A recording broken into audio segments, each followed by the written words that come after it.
Ada dua penyakit di sini yang menyimpang. Ketiga disebutkan sifat-sifat. Penyakit yang pertama penyakit takwil namanya. Madhab takwil min syarri madhab ahlul bidah. Dia termasuk dari madhab ahlul bidah yang paling buruk. Bahkan istiwa di mana orang-orang salafi tidak mau takwil, menolak takwil Asy'ariyah, itu sudah ditakwil oleh sebagian salaf. Misalnya siapa? Imam Ibnu Jarir At-Tabari melakukan takwil terhadap istiwa dengan arti Ar-Rahmanu 'alal 'arsy istawa, artinya istawa itu artinya ala, luhur. Maksudnya luhur, kata beliau, ulu wa mulkin wa sultan. Allah itu luhur karena Allah yang memiliki dan yang menguasai arasy.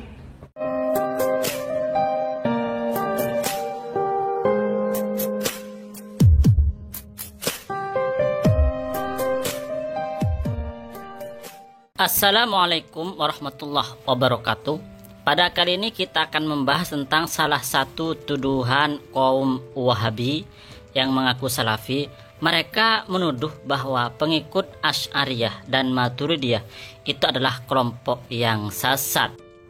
Kenapa Wahabi menyesatkan Ahlus Sunnah wal Jamaah pengikut Asy'ari Maturidi?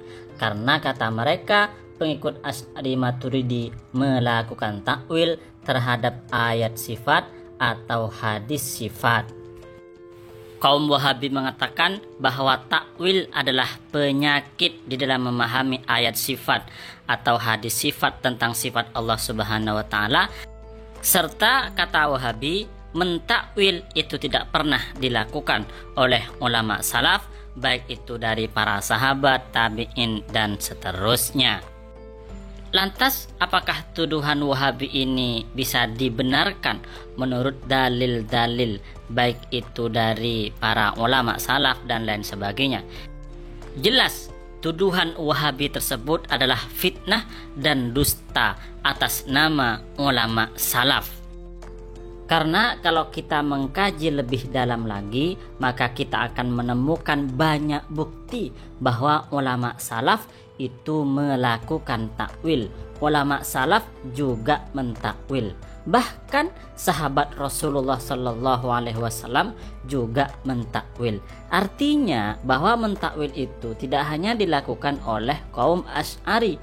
Mentakwil adalah sudah dilakukan oleh para sahabat Rasulullah dan ulama salaf setelah sahabat Rasulullah. Jika mentakwil ayat sifat atau hadis sifat adalah sebuah kesesatan, tentu sahabat Rasulullah dan ulama salaf yang lain yang mentakwil termasuk orang yang tersesat. Apakah Wahabi berani mengatakan bahwa sahabat Rasulullah adalah sesat?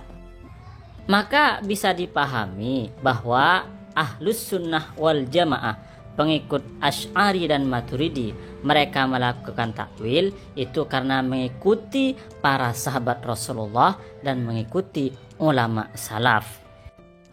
Bukti bahwa ulama salaf itu mentakwil, bahkan sahabat Rasulullah juga mentakwil, kami jelaskan pada poin berikut ini. Ini hanya contoh kecil saja.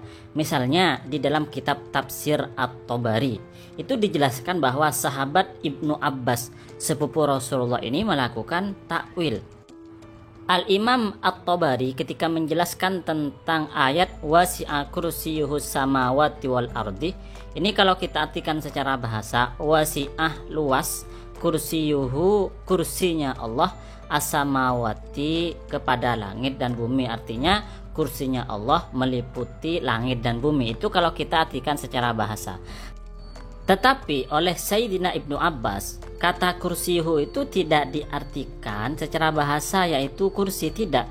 Tetapi oleh Sayyidina Ibnu Abbas diartikan bahwa kursiyuhu itu adalah ilmunya Allah.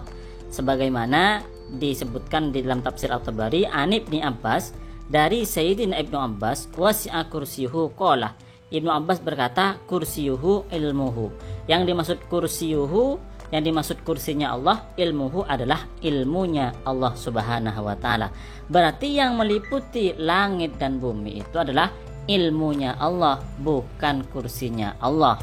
Kalau kursiyuhu ini diartikan secara hakiki, yang berarti kursiyuhu itulah kursi beneran, seperti kursinya manusia misalnya, maka nanti kita terjerumus pada faham tasbih, yaitu menyerupakan Allah dengan makhluk. Menyerupakan Allah dengan makhluk adalah faham yang sesat, karena Allah Subhanahu wa taala telah menegaskan laisa kamitslihi syai'un, bahwa Allah Subhanahu wa taala tidak sama dengan sesuatu apapun. Oleh karenanya para ulama itu menegaskan ma khatara bibalik fallahu bi khilafi dzalik. Jika seandainya terbesit di dalam hati kita, di dalam otak kita tentang Allah, maka Allah berbeda dengan apa yang terbesit di dalam hati kita atau terbesit di dalam otak kita. Kemudian kalau kita membaca kitab tafsir Ibnu Katsir, yaitu tafsir yang dikarang oleh Al-Imam Ibnu Katsir, salah satu murid Syekh Ibnu Taimiyah, maka kita akan menemukan bahwa salah satu ulama salaf yang bernama Imam Mujahid itu ternyata juga mentakwil. Ketika menjelaskan sebuah ayat yang berbunyi yauma yukshafu an sakin. Ayat ini kalau kita artikan secara bahasa, secara literatur, maka artinya yauma hari yukshafu disingkap ansakin dari betis. Ini kalau menurut kaum Wahabi, Allah Ta'ala itu memiliki betis dan kelak di hari kiamat betisnya Allah ini disingkap. Itu faham kaum Wahabi.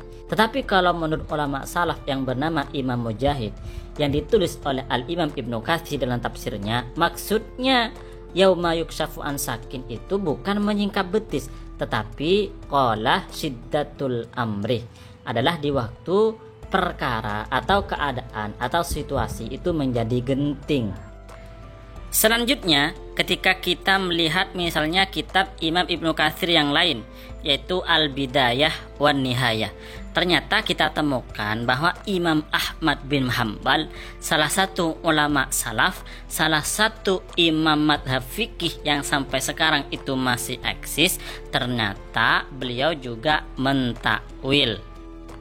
Ayat yang ditakwil oleh Imam Ahmad bin Hanbal adalah surat Al-Fajr ayat 22 yang berbunyi waja'ah rabbuka. Ayat ini kalau kita artikan secara bahasa, maka artinya begini, waja'ah dan datang, rabbuka Tuhanmu.